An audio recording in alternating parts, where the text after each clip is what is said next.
ചരിത്രത്തിലെ ഏറ്റവും കർഷക വിരുദ്ധനായ പ്രധാനമന്ത്രിയാണ് നരേന്ദ്രമോദിയെന്ന് ഓൾ ഇന്ത്യ കിസാൻ സഭ.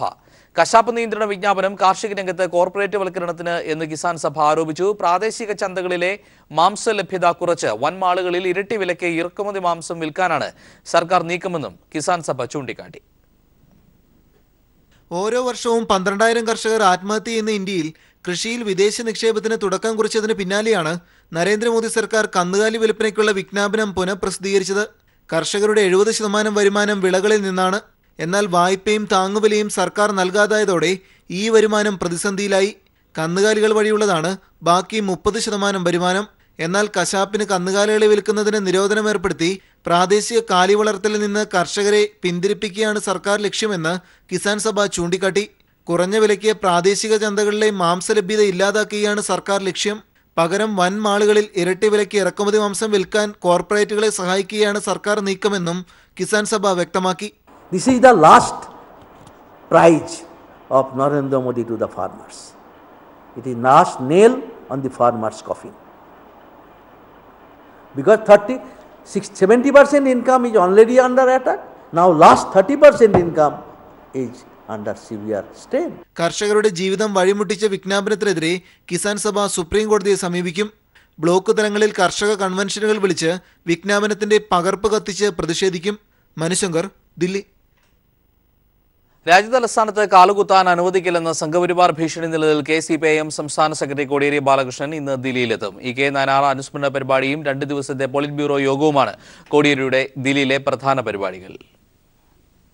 കേരളത്തിൽ RSS പ്രവർത്തകർക്കെതിരെ CPM നേതൃത്വത്തിൽ ആക്രമണം നടക്കുന്നുവെന്നാരോപിച്ചാണ് സംസ്ഥാന സെക്രട്ടറി കോടിയേരി ബാലകൃഷ്ണനെ ദില്ലിയിൽ കാലുകുത്താൻ അനുവദിക്കില്ലെന്ന് സംഘപരിവാർ സംഘടനകൾ ഭീഷണി മുഴക്കിയത്. കേരള ഹൌസിന് മുന്നിൽ യുവമോർച്ച ദില്ലി ഘടകം സംഘടിപ്പിച്ച പ്രതിഷേധത്തിൽ വച്ച് സംസ്ഥാന അധ്യക്ഷൻ സുനിൽ യാദവ് പരസ്യമായി കോടിയേരിക്കെതിരെ വെല്ലുവിളി മുഴക്കിയിരുന്നു. യുവമോർച്ചക്കാരുടെ ഭീഷണി കേട്ട് മാളത്തിലൊളിക്കുന്നവരല്ല കമ്മ്യൂണിസ്റ്റുകാരെന്ന് കോടിയേരി മറുപടി നൽകി. സംഘപരിവാറിന്റെ ഭീഷണി നിലനിൽക്കുന്ന സാഹചര്യത്തിലാണ് 4 ദിവസത്തെ പരിപാടികൾക്കായി കോടിയേരി ദില്ലിയിലെത്തുന്നത്. ഇന്ന് വൈകുന്നേരം കേരള ഹൌസിൽ EK നായനാർ അനുസ്മരണ പരിപാടിയിൽ കോടിയേരി മുഖ്യപ്രഭാഷണം നടത്തും. ചൊവ്വ ബുധൻ ദിവസങ്ങളിൽ ചേരുന്ന പോളിറ്റ് ബ്യൂറോ യോഗത്തിലും പങ്കെടുക്കും. News bureau, Delhi. സിനിമാ മേഖലയിൽ GST 28% ആക്കിയതിനെതിരെ പ്രതിഷേധം ശക്തിപ്പെടുന്നു. കേന്ദ്ര തീരുമാനം പ്രാദേശിക സിനിമയ്ക്ക് മേൽ കത്തിവെക്കുന്നതിന് തുല്യമെന്ന് സംവിധായകൻ B. ഉണ്ണികൃഷ്ണൻ പറഞ്ഞു. ഇത് 18% ആക്കാൻ കേന്ദ്രം തയ്യാറാകണം. സർക്കാരുമായി ചർച്ച നടത്തിയ ശേഷം തുടർ തീരുമാനം സ്വീകരിക്കുമെന്നും അദ്ദേഹം തിരുവനന്തപുരത്ത് പറഞ്ഞു. സിനിമാ മേഖലയിലെ ചരക്ക് സേവന നികുതി 28% ആക്കിയതിനെതിരെ പ്രതിഷേധം ശക്തിപ്പെടുകയാണ്. സംസ്ഥാനത്ത് സിനിമാ മേഖലയിൽ പ്രാദേശിക നികുതി തദ്ദേശ സ്ഥാപനങ്ങളാണ് ഈടാക്കിയിരുന്നത്. GST ഇതിനു പുറമെയാണ്. GST കൂടി ഏർപ്പെടുത്തുന്നതോടെ സിനിമാ ടിക്കറ്റിന്റെ പുറത്ത് 53% നികുതി ഏർപ്പെടുത്തുന്ന സ്ഥിതിയാണ് വരിക. കേന്ദ്ര തീരുമാനം പ്രാദേശിക ബദൽ സിനിമകൾക്ക് മേൽ കത്തിവെക്കുന്നതിന് തുല്യമാണെന്ന് സംവിധായകൻ B. ഉണ്ണികൃഷ്ണൻ പറഞ്ഞു. മലയാള സിനിമയെ സംബന്ധിച്ചിടത്തോളം പറയുകയാണെങ്കിൽ ഇത് വളരെ നിർഭാഗ്യകരമായ ഒരു തീരുമാനമാണ്. അപ്പോൾ ഒരു സിനിമാ ടിക്കറ്റിന്റെ മേൽ 53% ടാക്സ് ഏർപ്പെടുത്തുന്ന ഒരു സ്ഥിതി വരും. ചുരുക്കത്തിൽ സംഭവിക്കുന്നത് GST വരുന്നതോടുകൂടി സംഭവിക്കുന്നത് വലിയ കോർപ്പറേറ്റുകൾ നിർമ്മിക്കുന്ന വലിയ സിനിമകൾക്ക് പ്രശ്നമുണ്ടാകാൻ പോകുന്നില്ല. പ്രാദേശിക സിനിമകൾക്കും ചെറിയ സിനിമകൾക്കും ബദൽ സിനിമകൾക്കും അതിന്റെ കടക്കൽ കത്തിവെക്കുന്ന ഏർപ്പാടാണ്. സിനിമാ മേഖലയിലെ സേവന നികുതി 15-ൽ നിന്നും 18%ആക്കിയും ഉയർത്തി. ഇത് മേഖലയിലെ നിർമ്മാണ ചെലവ് ഇരട്ടിയാക്കും. സിനിമാ നിർമ്മാണത്തിന്റെ എല്ലാ മേഖലയെയും ബാധിക്കുന്ന തീരുമാനത്തിൽ നിന്നും കേന്ദ്രം പിൻവാങ്ങണം എന്നതാണ് സംസ്ഥാനത്ത് ചലച്ചിത്ര പ്രവർത്തകരും ആവശ്യപ്പെടുന്നത്. കേന്ദ്ര തീരുമാനത്തിനെതിരെ നടൻ കമൽഹാസൻ നേരത്തെ പ്രതിഷേധവുമായി രംഗത്തെത്തിയിരുന്നു. താനടക്കമുള്ള താരങ്ങൾ അഭിനയം നിർത്തേണ്ടിവരുമെന്ന് കമൽഹാസൻ വ്യക്തമാക്കിയിരുന്നു. ഇതിന് പിന്നാലെയാണ് സംസ്ഥാനത്തും പ്രതിഷേധം ശക്തിപ്പെടുന്നത്. സർക്കാരുമായി ചർച്ച നടത്തിയ ശേഷം തുടർ തീരുമാനം കൈക്കൊള്ളാനാണ് സംഘടനകളുടെ തീരുമാനം. News bureau, Thiruvananthapuram. സമകാലിക രാഷ്ട്രീയ വിഷയങ്ങളിൽ മൗനം പാലിച്ച BJP ദേശീയ അധ്യക്ഷന്റെ കേരള സന്ദർശനം. കശാപ്പ് നിരോധനം, മതന്യൂനപക്ഷങ്ങൾക്കെതിരായ നിലപാട് തുടങ്ങിയവയിൽ ചോദ്യങ്ങളുണ്ടാകുമെന്ന് പേടിച്ച് അമിത്ഷായുടെ തിരുവനന്തപുരത്തെ വാർത്താ സമ്മേളനവും റദ്ദാക്കി. BJP സംസ്ഥാന ഘടകത്തിലെ ചേരിപ്പോരിലും പരസ്പര അഴിമതി ആരോപണത്തിലും വിശദീകരണം നൽകാൻ അമിത്ഷായ്ക്ക് താൽപര്യമില്ലാത്തതും വാർത്താ സമ്മേളനം റദ്ദാക്കാൻ കാരണമായി. രാജ്യം ചർച്ച ചെയ്യുന്ന കശാപ്പ് നിരോധനം അടക്കമുള്ള വിഷയങ്ങളിൽ 3 ദിവസത്തെ കേരള സന്ദർശനത്തിനിടെ ഒരു വാക്കുപോലും അമിത്ഷാ പ്രതികരിച്ചിട്ടില്ല. കേരള സന്ദർശനത്തിന്റെ അവസാന ദിനത്തിൽ തിരുവനന്തപുരത്ത് വാർത്താ സമ്മേളനത്തിൽ പങ്കെടുക്കുമെന്ന് അറിയിപ്പ് ലഭിച്ചിരുന്നു. വാർത്താ സമ്മേളനത്തിനിടെ കശാപ്പ് നിരോധനം ഉൾപ്പെടെയുള്ള വിഷയങ്ങൾ മാധ്യമപ്രവർത്തകർ ഉന്നയിക്കുമെന്ന് ഉറപ്പായിരുന്നു. ഇതാണ് മാധ്യമപ്രവർത്തകരോട് സംസാരിക്കുന്നതിൽ നിന്ന് BJP അധ്യക്ഷൻ അവസാന നിമിഷം പിന്മാറാൻ കാരണം. കേരളത്തിലെ ജനങ്ങളെ സംബന്ധിച്ച് ബീഫ് ഭക്ഷണക്രമത്തിന്റെ ഭാഗമാണ്. ഇതിൽ കൈവയ്ക്കാനുള്ള കേന്ദ്ര നീക്കം മതന്യൂനൽ പ്രതിഷേധത്തിന്റെ വഴിയിലെത്തിച്ചു. മതന്യൂനപക്ഷങ്ങളെ ഒപ്പം നിർത്താനുള്ള നീക്കത്തിനിടെ ബീഫ് വിഷയം പരാമർശിച്ച് പ്രതിരോധത്തിലാകേണ്ടതില്ലെന്നും അമിത്ഷാ നിലപാടെടുക്കുന്നു. ഏറ്റവുമധികം പ്രതിഷേധമുയർന്ന കേരളത്തിൽ നിന്ന് ഇതിലൂന്നിയുള്ള ചോദ്യം സ്വാഭാവികമായി ഉയരുമെന്നും BJP ഭയക്കുന്നു. സംസ്ഥാന ഘടകത്തിലെ രൂക്ഷമായ വിഭാഗീയത ലോക്സഭാ തെരഞ്ഞെടുപ്പ് ഒരുക്കങ്ങളെ ബാധിച്ചു. ഇരുവിഭാഗങ്ങളും പരസ്പരം അഴിമതി ആരോപണം ഉന്നയിക്കുകയും കേന്ദ്ര നേതൃത്വത്തിന് പരാതി നൽകുകയും ചെയ്തു. ഇക്കാര്യത്തിൽ വിശദീകരണം നൽകാൻ അമിത്ഷായ്ക്ക് താൽപ്പര്യമില്ല. അഴിമതിക്കാര്യത്തിൽ ചോദ്യമുയർന്നാൽ അമിത്ഷാ നൽകുന്ന മറുപടി സംസ്ഥാന നേതൃത്വത്തെയും പ്രതിസന്ധിയിലാക്കും. കശാപ്പ് നിരോധനം നിലനിൽക്കെ ന്യൂനപക്ഷങ്ങളെ ലക്ഷ്യമിട്ടുള്ള BJP നീക്കം വേണ്ടത്ര ഫലം കണ്ടിട്ടുമില്ല. മതമേലധ്യക്ഷന്മാർ ഉന്നയിച്ച സുരക്ഷ അടക്കമുള്ള വിഷയങ്ങൾ പ്രധാനമന്ത്രിയുടെ ശ്രദ്ധയിൽപ്പെടുത്താമെന്ന് മാത്രമാണ് ആകെ നൽകിയ മറുപടി. രാഷ്ട്രീയ വിഷയങ്ങളിൽ BJP അധ്യക്ഷൻ എന്ന നിലയിൽ ഒരു ഉറപ്പും അമിത്ഷാ നൽകിയിട്ടില്ല. ഈ സാഹചര്യത്തിൽ ക്രിസ്ത്യൻ സഭാ അധ്യക്ഷന്മാർക്കിടയിൽ വേണ്ടത്ര മതിപ്പ് നേടാനും അമിത്ഷായ്ക്ക് കഴിഞ്ഞിട്ടില്ല. മതമേലധ്യക്ഷന്മാരുമായുള്ള കൂടിക്കാഴ്ച പരാജയമായ സ്ഥിതിക്ക് ഇതിലും വിശദീകരണം നൽകാൻ BJP മടിക്കുകയാണ്. ഇത്തരം വിവാദ വിഷയങ്ങൾ അനവധിയുള്ള സാഹചര്യത്തിലാണ് അമിത്ഷായുടെ തിരുവനന്തപുരത്തെ വാർത്താസമ്മേളനം BJP നേതൃത്വം റദ്ദാക്കിയത്. അമിത്ഷായുടെ വാർത്താസമ്മേളനം റദ്ദാക്കിയതിന് പ്രത്യേക കാരണവും BJPയുടെ മാധ്യമ വിഭാഗം നൽകിയിട്ടില്ല. News bureau, Thiruvananthapuram. രാജ്യത്തെ മതന്യൂനപക്ഷങ്ങളുടെ സുരക്ഷ കേന്ദ്ര സർക്കാർ ഉറപ്പുവരുത്തണമെന്ന് ക്രിസ്ത്യൻ സഭാ മേലധ്യക്ഷന്മാർ. ഫാദർ ടോം ഉഴുന്നാലിന്റെ മോചനത്തിന് അടിയന്തരമായി ഇടപെടണമെന്നും സഭാ ബിഷപ്പുമാർ ആവശ്യപ്പെട്ടു. തിരുവനന്തപുരത്ത് മലങ്കര സഭ ആസ്ഥാനത്തെത്തിയ BJP ദേശീയ അധ്യക്ഷനോടാണ് കർദിനാൾ ക്ലിമ്മിസും ഡോക്ടർ സൂസപാക്യവും നിലപാടെടുത്തത്. കേന്ദ്ര സർക്കാരുമായി ബന്ധപ്പെട്ട വിഷയങ്ങൾ പ്രധാനമന്ത്രി അറിയിക്കാമെന്ന് പറഞ്ഞ അമിത്ഷാ മറ്റ് ആവശ്യങ്ങളിൽ മറുപടി നൽകിയില്ല. കേരള സന്ദർശനം തുടരുന്നതിനിടെയാണ് BJP അധ്യക്ഷൻ അമിത്ഷാ മലങ്കര കത്തോലിക്ക സഭ ആസ്ഥാനത്തെത്തിയത്. പട്ടത്തെ തിരുസന്നിധിയിലെത്തിയ അമിത്ഷായോട് മലങ്കര സഭ ബിഷപ്പ് കർദിനാൾ മാർ ക്ലിമ്മിസ് കാതോലിക്ക ബാവയും ലത്തീൻ കത്തോലിക്ക അതിരൂപത ബിഷപ്പ് ഡോക്ടർ സൂസൈബാക്യവും ഇരുസഭകളുടെയും നിലപാടറിയിച്ചു. രാജ്യത്തെ മതന്യൂനപക്ഷങ്ങളുടെ സുരക്ഷ കേന്ദ്ര സർക്കാർ ഉറപ്പാക്കണമെന്ന് ഇരു ബിഷപ്പുമാരും അമിത്ഷായോട് ആവശ്യപ്പെട്ടു. ക്രിസ്ത്യൻ ജനവിഭാഗത്തിന്റെ ആശങ്ക പരിഹരിക്കണമെന്നും ആവശ്യപ്പെട്ടതായി കർദിനാൾ ക്ലിമ്മിസ് ബാവ പറഞ്ഞു. മൈനോറിറ്റി കമ്മ്യൂണിറ്റീസ്, ന്യൂനപക്ഷ സമൂഹങ്ങളുടെ എല്ലാ കാര്യങ്ങളിലുമുള്ള ഒരു നിരീക്ഷണവും എല്ലാ കാര്യങ്ങളിലുമുള്ള ഒരു സുരക്ഷയും കേന്ദ്ര ഗവൺമെൻറ്റിൻ്റെയും നടപടിയുടെ ഭാഗമായി തന്നെ കരുതണം എന്നും ഈ മേഖലയിലുള്ള പ്രത്യേകമായ ഈ മൈനോറിറ്റി കമ്മ്യൂണിറ്റീസിൻ്റെ ആകാംക്ഷയും പരിഹരിക്കപ്പെടേണ്ടതാണ് എന്നും അദ്ദേഹത്തോട് പറയുകയുണ്ടായി. ന്യൂനപക്ഷങ്ങൾക്കെതിരായ നിലപാട് തിരുത്തി മുന്നോട്ടു പോകുവാനുള്ള അവസരമാണിതെന്ന് സൂസൈബാക്യം ഓർമ്മിപ്പിച്ചു. സഭയുടെ ആശങ്ക വിട്ടുപോയിട്ടില്ലെന്നും സൂസൈബാക്യം വ്യക്തമാക്കി. തീർച്ചയായിട്ടും ഒരു പാർട്ടി എന്ന നിലയിലോ അല്ലെങ്കിൽ ഒരു തത്വസംഹിത എന്ന രീതിയിലോ ഒക്കെയുള്ള ആ ഒരു ആശങ്കകളോ ഉത്കണ്ഠകളോ അതെല്ലാം പൂർണ്ണമായിട്ടും വിട്ടുപോയെന്ന് പറയാൻ പറ്റില്ല. അത് ഞങ്ങൾ അദ്ദേഹത്തിൻ്റെ സൂചിപ്പിച്ചു. യമനിൽ തട്ടിക്കൊണ്ടുപോയ ഫാദർ ടോം ഉഴുന്നാലിന്റെ മോചനത്തിന് കേന്ദ്ര സർക്കാർ അടിയന്തരമായി ഇടപെടണം. മാർപ്പാപ്പയെ ഇന്ത്യയിലേക്ക് ക്ഷണിക്കുന്ന കാര്യത്തിൽ സർക്കാർ സമയബന്ധിതമായി തീരുമാനമെടുക്കണം. ഗ്രാമീണ തൊഴിലുറപ്പ് പദ്ധതി വഴി സംസ്ഥാനത്തെ പാവപ്പെട്ടവർക്ക് നൽകാനുള്ള തുക ഉടൻ നൽകണമെന്നും സഭാ അധ്യക്ഷന്മാർ ആവശ്യപ്പെട്ടു. തീരദേശ മത്സ്യത്തൊഴിലാളികളുടെ സംരക്ഷണത്തിന് ഫിഷറീസ് വകുപ്പ് കേന്ദ്രം രൂപീകരിക്കണം. റബ്ബർ കേര കർഷകരുടെ ആവശ്യങ്ങളിൽ അടിയന്തര തീരുമാനമെടുക്കണമെന്നും സഭാധ്യക്ഷന്മാർ അമിത്ഷായോട് ആവശ്യപ്പെട്ടു. കേന്ദ്ര സർക്കാരുമായി ബന്ധപ്പെട്ട കാര്യങ്ങൾ പ്രധാനമന്ത്രിയെ അറിയിക്കാമെന്ന് അമിത്ഷാ പറഞ്ഞു. എന്നാൽ മറ്റാവശ്യങ്ങളിൽ കൃത്യമായ ഉറപ്പ് നൽകാൻ അരമണിക്കൂറോളം നീണ്ട ചർച്ചയ്ക്കിടെ BJP അധ്യക്ഷൻ തയ്യാറായില്ല. News bureau, Thiruvananthapuram. അശീതി നിറവിലെത്തിയ കഥകളിയുടെ അത്ഭുതം കലാമണ്ഡലം ഗോപിക്ക് പ്രിയ ശിഷ്യൻ മോഹൻലാലിന്റെ പ്രണാമം. ഗോപിയാശന്റെ 80ാം പിറന്നാൾ ആഘോഷത്തിൽ ഹരിതം എന്ന പേരിൽ തൃശൂരിൽ നടന്ന പരിപാടിയിലാണ് കളിത്തട്ടിലെയും വെള്ളിത്തിരയിലെയും നടന വിസ്മയങ്ങൾ വീണ്ടും ഒത്തുചേർന്നത്. കഥകളിയെ ജീവിതമാക്കിയ ഗോപിയാശാൻ എന്ന അരങ്ങിന്റെ നിത്യവസന്തത്തിന് 80 വയസ്സ് പൂർത്തിയാകുമ്പോൾ ആശംസകൾ നേരാനെത്തിയവരിൽ പ്രധാനിയായി പ്രിയ ശിഷ്യൻ മോഹൻലാൽ. കഥകളിയിലെ നിത്യവസന്തത്തെ വെള്ളിത്തിരയിലെ ഇതിഹാസം വിവരിച്ചു കാട്ടിയത് ഒറ്റവാക്യത്തിൽ. എന്നെ സംബന്ധിച്ചിടത്തോളം കഥകളി എന്നാൽ ഗോപിയാശാനാണ്, ഗോപിയാശാൻ എന്നാൽ കഥകളിയാണ്. ഏറെ ആരാധിച്ചിരുന്ന നടന വൈഭവത്തെ ആദ്യമായി നേരിൽ കാണാനായതും അന്നു മുതൽ കാത്തു സൂക്ഷിക്കുന്ന ഹൃദയബന്ധത്തെയും മോഹൻലാൽ തുറന്നുകാട്ടി. അദ്ദേഹം വാനപ്രസ്ഥം എന്ന ചിത്രത്തില് എൻ്റെ അമ്മായി അച്ഛനായിട്ടാണ് അഭിനയിച്ചിരിക്കുന്നത്, എൻ്റെ ഫാദറിലായിട്ടാണ്. സിനിമയിലെ അഭിനയ ബന്ധം അദ്ദേഹവുമായിട്ടുള്ള ആയുഷ്കാല സൗഹൃദമായി മാറുകയായിരുന്നു. ഇന്നും ഞാൻ അദ്ദേഹത്തെ കാണുമ്പോൾ വിളിക്കുന്നത് അമ്മായി അച്ഛ എന്നാണ്. അസുഖമാണോ എന്ന് ചോദിക്കാറ്. നളചരിതം ആട്ടക്കഥയിലെ കഥാസന്ദർഭത്തിന് ചമയങ്ങളേതുമില്ലാതെ ഗോപിയാശാൻ ഭാവവിസ്മയം നൽകിയത് ആസ്വാദകരിൽ അത്ഭുതം പകർന്നു.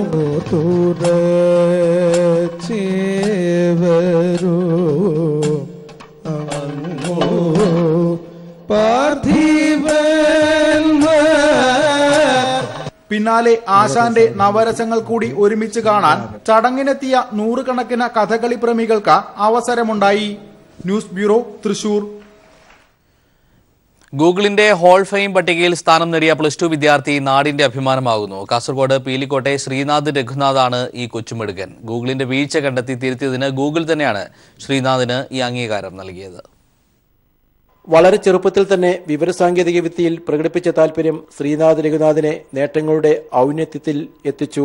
വിവര കൈമാറ്റ വ്യവസായത്തിലെ ഭീമൻ സ്ഥാപനമായ ഗൂഗിളിന്റെ അംഗീകാരമാണ് ശ്രീനാഥിന് സ്വന്തമാക്കാനായത്. ഗൂഗിളിന്റെ ഹോൾ ഓഫ് ഫെയിം അംഗീകാരത്തിനൊപ്പം റിവാർഡിനും ശ്രീനാഥ് അർഹത നേടി.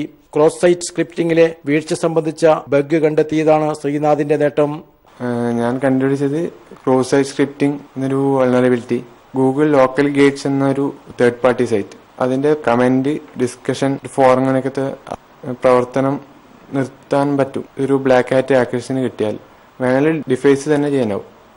വെബ്സൈറ്റിൽ മെൽഷ്യസ് സ്ക്രിപ്റ്റ് റൺ ചെയ്യാനാകുമെന്നാണ് ശ്രീനാഥ് കണ്ടെത്തിയത്. ഇത്തരം പിശകുകൾ കണ്ടെത്തുന്നവർക്ക് ഗൂഗിൾ തന്നെ അംഗീകാരവും പ്രതിഫലവും നൽകാറുണ്ട്.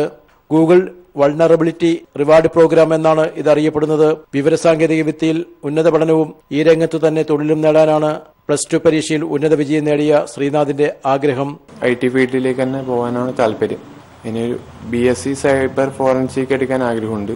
സൈബർ എക്സ്പേർട്സ്, സെക്യൂരിറ്റി അനലിസ്റ്റ്, അതിലേക്ക് പോകാനാണ് ആഗ്രഹം.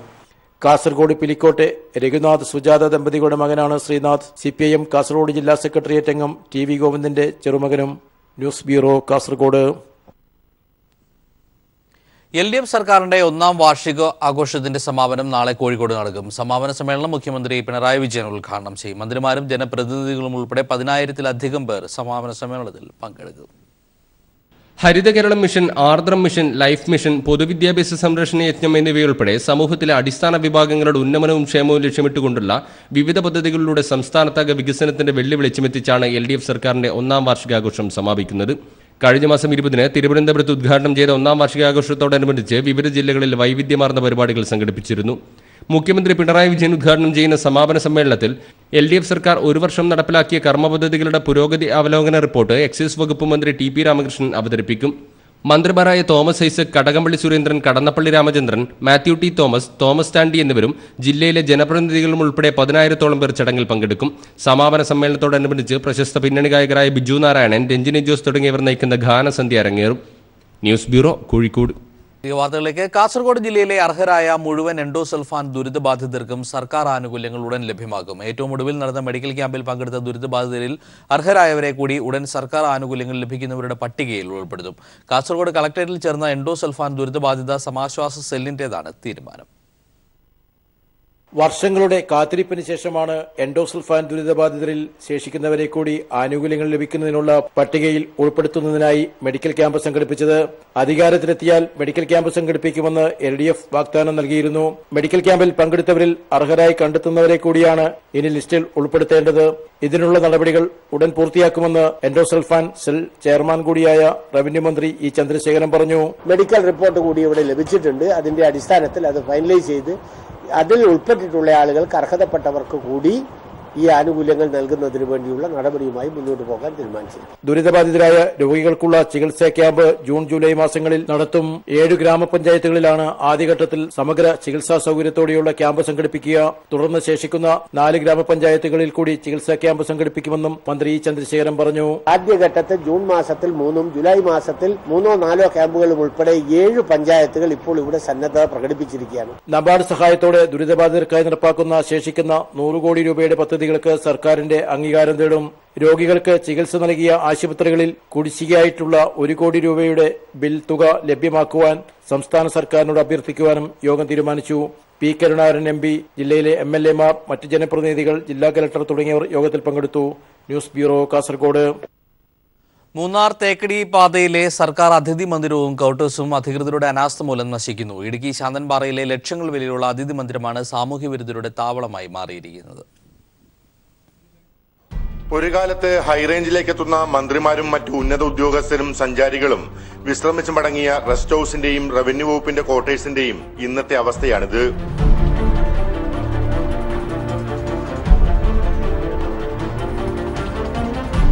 EMS-ഉം AKG-യും അടക്കമുള്ളവരുടെ ഇഷ്ടവിശ്രമ കേന്ദ്രം കൂടിയായിരുന്നു ഇടുക്കി ശാന്തമ്പാറയിലെ PWD വക റെസ്റ്റ് ഹൌസ്.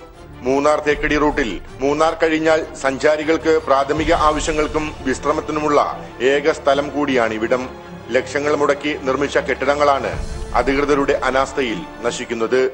ഏതാണ്ട് 25 വർഷക്കാലമായി കഥയിനെ പൂട്ടുവീണിട്ട് വളരെ അടിയന്തരമായി അത് പൂർത്തിയായ പണികൾ പൂർത്തീകരിച്ച് അത് ഫസ്റ്റ് ഗ്രേഡ് റെസ്റ്റ് ഹൗസായി ഉയർത്തി അതിൻ്റെ പ്രവർത്തനം എത്രയും പെട്ടെന്ന് ഉണ്ടാകണമെന്ന് അഭ്യർത്ഥിക്കുക. ഉദ്യോഗസ്ഥന്മാർ നടപടിയെടുത്തതിന്റെ ചുറ്റുമതിലും കെട്ടി ഈ കെട്ടിടങ്ങൾ സംരക്ഷിക്കപ്പെടേണ്ടത് അത്യാവശ്യപ്പെട്ട കാര്യമാണ്.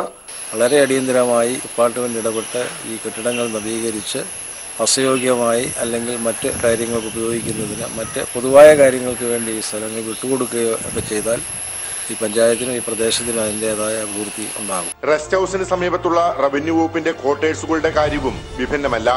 രാത്രികാലങ്ങളിൽ സാമൂഹ്യ വിരുദ്ധരുടെ താവളമാണിവിടെയെന്ന് നാട്ടുകാർ പറയുന്നു. കെട്ടിടം നവീകരിച്ച് സംരക്ഷിക്കണമെന്നതാണ് നാട്ടുകാർ മുൻപോട്ട് വയ്ക്കുന്ന പ്രധാന ആവശ്യം. News bureau, Idukki. കോഴിക്കോട്ടെ ഒരു ചായക്കടയെ പരിചയപ്പെടാം. റംസാൻ കാലത്ത് മാത്രമായി വൈവിധ്യമാർന്ന നിരവധി വിഭവങ്ങളാണ് കോഴിക്കോടിന്റെ ആദാമിന്റെ ചായക്കടക്കാർ ഒരുക്കിയിരിക്കുന്നത്. കാഴ്ചയിലേക്ക്. കോഴിക്കോട്ടൊരു ചായക്കടയുണ്ട്. കോഴിക്കോടൻ സ്റ്റൈലിൽ പറഞ്ഞ ഒരു ഇമ്മിണി വലിയ ചായക്കട. തിന്നാനുണ്ടാക്കല് ഒരു സംഭവ കലയാണെന്ന് ഓല് ഞമ്മക്ക് പറഞ്ഞു തരും. ഈ ഓലാണ് ആദാമിന്റെ ചായക്കടയിലുള്ളോല്.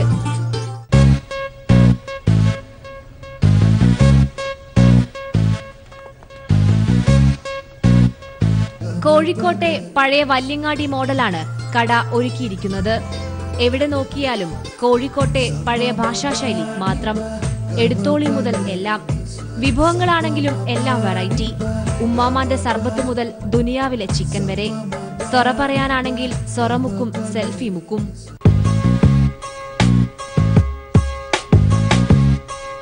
ചിക്കൻ പൊട്ടിത്തെറിച്ചത്, ചീറിപ്പാഞ്ഞത്, ചിക്കൻ മരഞ്ചുറ്റി ഫ്രൈ, കൽബും കരളും ഫ്രൈ, ഉമ്മാമാൻ്റെ സർബത്തുകൾ, ദുനിയാവിലെ ചിക്കൻ, അതൊക്കെയാണ് ഞങ്ങൾ മെയിനായിട്ട് ഇവിടെ ഞങ്ങളത് മാത്രം സ്പെഷ്യലിസ്റ്റ് ആയിട്ടുള്ള സാധനങ്ങൾ. കാലിക്കറ്റിൻ്റെ എന്താ പറയുക, നമുക്ക് വളരെ കൊളോക്കലായിട്ട് യൂസ് ചെയ്യുന്ന ആൾക്കാരുടെ ഇടയിൽ നിന്നാണ് ആ ഭാഷ നമ്മൾ തിരഞ്ഞെടുക്കുന്നത്. മോറലെസ് ഫുഡിനെക്കാട്ടി ഉപരി ഞങ്ങൾ ആ ഹോസ്പിറ്റാലിറ്റീനെയാണ് ഡിഷിലേക്ക് കൊണ്ടുവരുന്നത്. നോമ്പുകാലത്തെ സ്പെഷ്യലായി 50-ലധികം വിഭവങ്ങളാണ് ഇവിടെ ഒരുക്കിയിരിക്കുന്നത്. നോമ്പുതുറ നേരമായാൽ പിന്നെ വൻ തിരക്കാണ് ആദാമിന്റെ ചായക്കടയിൽ.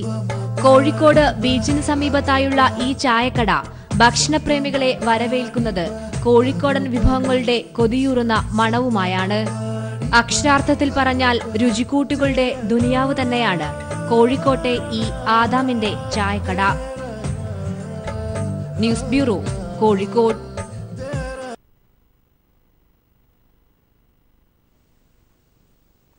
GST അടുത്ത മാസം 1 മുതൽ നടപ്പാക്കുന്നതിന് GST കൗൺസിലിൽ ഏക അഭിപ്രായം. സ്വർണം ഉൾപ്പെടെ 6 ഉൽപ്പന്നങ്ങളുടെ നികുതി നിർണ്ണയത്തിലും ധാരണയായി. സ്വർണത്തിന് 3% നികുതി ഏർപ്പെടുത്താനും ബീഡിക്കും സിഗരറ്റിനും 28% നികുതി ഏർപ്പെടുത്താനും തീരുമാനമായി. 300 കോടി രൂപയുടെ അധിക നികുതി വരുമാനം കേരളത്തിന് ലഭിക്കുമെന്ന് യോഗത്തിന് ശേഷം ധനമന്ത്രി തോമസ് ഐസക് പറഞ്ഞു. ചരക്ക് സേവന നികുതി അടുത്ത മാസം 1 മുതൽ നടപ്പിലാക്കുന്നതിനാണ് GST കൗൺസിലിൽ ഏക അഭിപ്രായം ഉയർന്നത്. മുന്നൊരുക്കങ്ങളില്ലാതെ നികുതി നടപ്പാക്കാനാകില്ലെന്ന മുന്നഭിപ്രായം ബംഗാൾ ധനമന്ത്രി അമിത് മിത്ര GST കൗൺസിൽ യോഗത്തിൽ ഉന്നയിച്ചില്ല. കേരളവും ജൂലൈ 1 മുതൽ GST നടപ്പാക്കുന്നതിൽ അനുകൂല നിലപാടാണ് സ്വീകരിച്ചത്. സ്വർണം, ബീഡി, ചെരുപ്പ്, ബിസ്ക്കറ്റ്, പാക്ക് ചെയ്ത ഭക്ഷണം, തുണിത്തരങ്ങൾ, ബയോഡീസൽ, കാർഷിക യന്ത്രങ്ങൾ എന്നിവയുടെ നികുതി നിരക്കുകൾ സംബന്ധിച്ചും GST കൗൺസിൽ യോഗത്തിൽ ധാരണയിലെത്തി. 5% നികുതി സ്വർണത്തിന് ഏർപ്പെടുത്തണമെന്ന് സംസ്ഥാനം ആവശ്യപ്പെട്ടെങ്കിലും 3% നികുതി ഏർപ്പെടുത്താമെന്ന ധാരണയിൽ കേന്ദ്രവും സംസ്ഥാനങ്ങളും എത്തി. ബീഡിക്കും സിഗരറ്റിനും 28% നികുതി ഏർപ്പെടുത്തും. ബീഡി ഇലയ്ക്ക് 18% നികുതി ഏർപ്പെടുത്താനും ധാരണയായി. 500 രൂപയിൽ താഴെയുള്ള പാദരക്ഷകൾക്ക് 5% നികുതിയും 500 രൂപയ്ക്ക് മുകളിലുള്ള പാദരക്ഷകൾക്ക് 18% നികുതിയും ചുമത്തും. ബിസ്ക്കറ്റുകൾക്കും 18% നികുതി ചുമത്തും. ഡയമണ്ടിനും 3% നികുതി ബാധകമാണ്.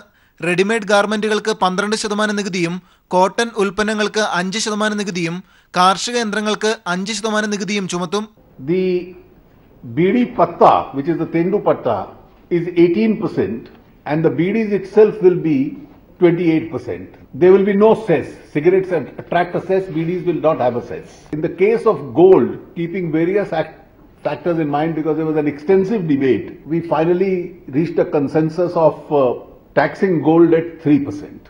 60 ലക്ഷത്തിൽ താഴെ വാർഷിക വിറ്റുവരവുള്ള ശീതീകരിക്കാത്ത റെസ്റ്റോറന്റുകൾക്കുള്ള നികുതി നിലവിലെ 5% നിന്ന് കുറയ്ക്കണമെന്നും സംസ്ഥാനം ആവശ്യപ്പെട്ടിരുന്നു. 250 രൂപയിൽ താഴെയുള്ള സിനിമാ ടിക്കറ്റിന് നികുതിയില്ല. ചരക്ക് സേവന നികുതി നടപ്പിലാക്കുമ്പോൾ 25% വിനോദ നികുതി ഒഴിവാക്കുന്നതിനാൽ തദ്ദേശ സ്ഥാപനങ്ങൾക്ക് നഷ്ടപരിഹാരം നൽകും. അതേസമയം സൈനിക ക്യാന്റീനുകൾക്ക് നികുതി ഏർപ്പെടുത്തിയപ്പോഴും പോലീസ് ക്യാന്റീനുകളെ നികുതി ഇളവിൽ നിന്ന് ഒഴിവാക്കി. കേരളത്തിന് 300 കോടി രൂപ അധികമായി ലഭിക്കുമെന്ന് GST കൗൺസിൽ യോഗത്തിന് ശേഷം ധനമന്ത്രി തോമസ് ഐസക് പറഞ്ഞു. News bureau, Delhi.